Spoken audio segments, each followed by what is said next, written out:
Good morning. It's April 15th, I believe, is the date. Could be the 16th. Could be the 14th. I really don't know.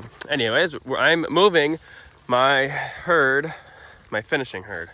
Figured I'd do a little video on these because I don't really have many videos on them. So what I'm doing is I move these guys every 12 hours or twice a day, and I don't really move them. I just give them probably, what am I giving them, like 8 feet or so here.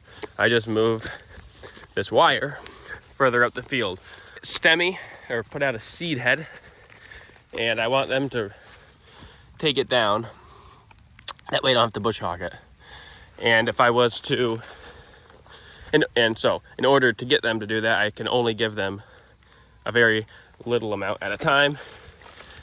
And I don't want to just give them a strip that is 8 feet wide by, what is this, 150 feet long. So I just give them a little bit every day, and I got a back fence up. I'll move the back fence every now and then. That way they don't all go back and manure in one section. But this seems to work out pretty well. When the grass is still real vegetative, and they need a big area in order to get enough food for the day, I'll give them, half an acre, a quarter of an acre. But starting to get stemmy, got a lot of bed straw. This is bed straw, starting to go to seed or put a flower on. And while it's not the ideal feed, I do want this, so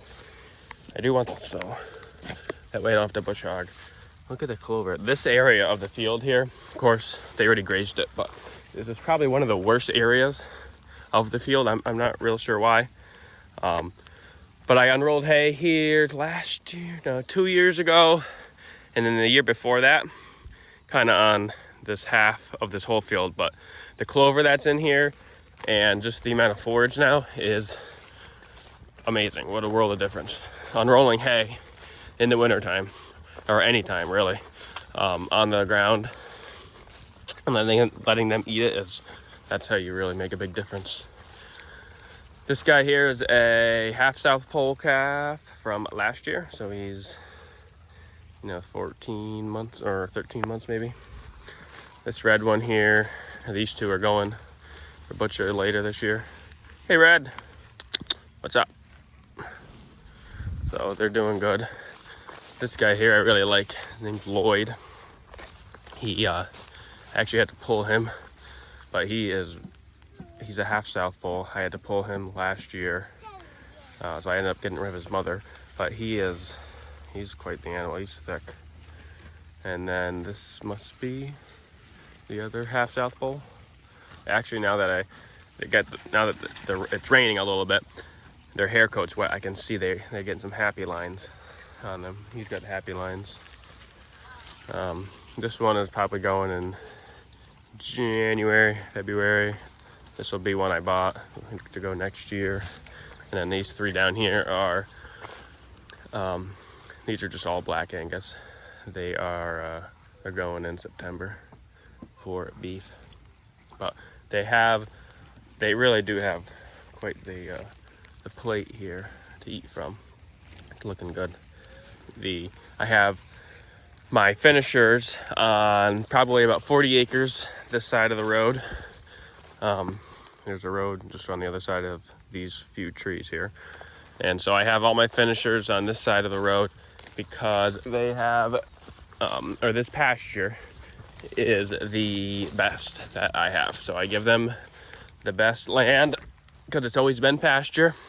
And I have my cow herd on the other side of the road where, which was old hay fields. So I just gotta reel this up quick, tighten this up. And the cow herd obviously doesn't need the nutrients, or as much nutrients as a finishing animal does. So that's why I have them over here. And they have plenty. Like I said, they got 40 acres. Only have about 10, right? I do have 10 animals. So this is what they're grazing it down to. Ideally, I want it a little shorter. Yesterday, I had something pop up, so I gave them a whole day's worth, which was from this line to here. I gave them that for the whole day. So I don't know if you can tell on camera, but they did leave more stems sticking up versus over here, which I give them it for 12 hours. So that's what I like to do for 12 hours. Just to get them to graze it down and give everything an even playing field to regrow. This field, and honestly, a lot of my fields, I have a lot of bed straw, and I did some tests last year where this field I left maybe 2 acres over there that I did not bush hog, and then everything else I bush hogged actually probably about this time of year, so middle of May. And there is so much more bed straw where I didn't bush hog it and I let it go to seed versus where I bush hogged it and set it back. So I'm trying to get not let any of it go to seed this year.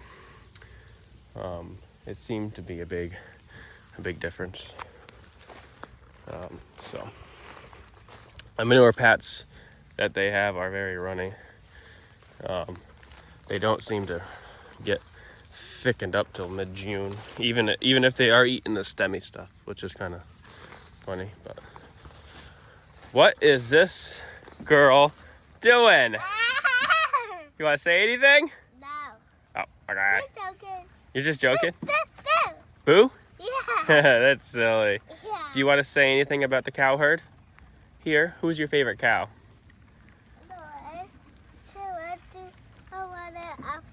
Oh, you just want to talk about the babies? Okay, understandable. My favorite cow is a baby calfie. Your favorite cows, the baby calfies? Yeah. Yeah, honestly, I love them too. They're so cute. Yeah, So they're happy. For animals that are being finished, they're getting a great diet. I might be pushing them a little harder than I should, but I really don't think so. If this was my cow herd, they'd be staying in here another day to eat up these stems, because even these stems are going to grow back, push out, but I don't want to push them too hard. We are getting all wet, but it's not raining too hard. So this is where they were a few days ago. I moved them actually in, I don't know if you can see where that line is. I moved them in here Friday morning, and you can see the light green regrowth. I had to put a back fence up because they were spending a ton of time. See where all these manure piles are in that water tank? They were eating, coming back and chewing their cud here and just putting all the manure in here. So I put a back fence up to keep them up here so they can, and let's go get in the rhino. So that way they can put the manure back here. That's a good pat right there. That's a good one too. And another good one. So, just wanted to do a quick video on these guys because I really haven't ever done one, I don't think. So, thank you for watching and we'll see you next time.